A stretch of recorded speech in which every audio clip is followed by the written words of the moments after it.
looks like two lovers locked in an embrace, frozen in time. But why are they here? Why can't they move? Is this just a shameless plug to take advantage of Valentine's Day? Of course, but let's take a look anyway. You enter a clearing where a human male in armor and an elf maiden are frozen in an embrace, the air around them positively humming with magical energy. You are chilled by the shrill, cackling laughter of an invisible voice floating in the wind. The man is a human warrior that fell in love with an elvish maiden, but their worlds were too far apart until the hag, in disguise, promised to bring them together.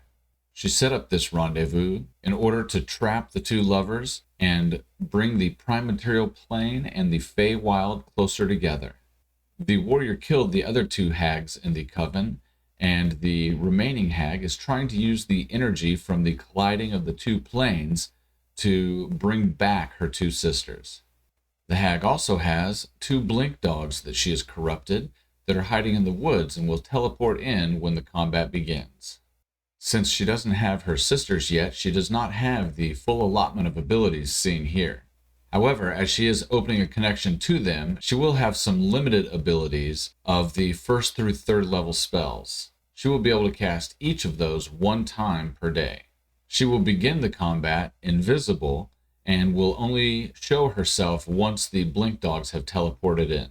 She uses her slow spell as soon as she comes in to debuff the party members and help the blink dogs to survive longer. The dogs will team up to fight one particular opponent at a time, trying to take that opponent out of the fight.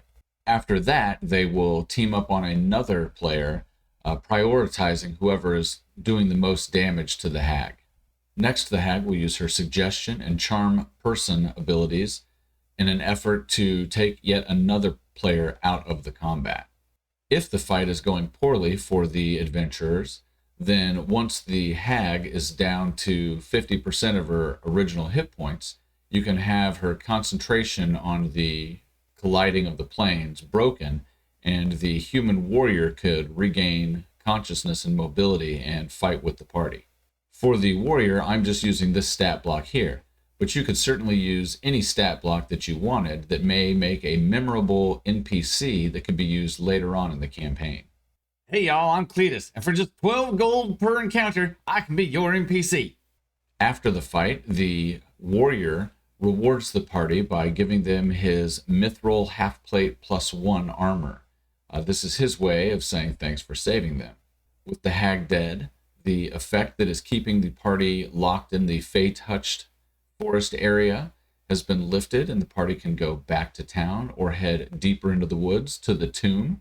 The tomb is what we will be outlining starting tomorrow, and you can see other videos in the Mega Dungeon right here on this playlist.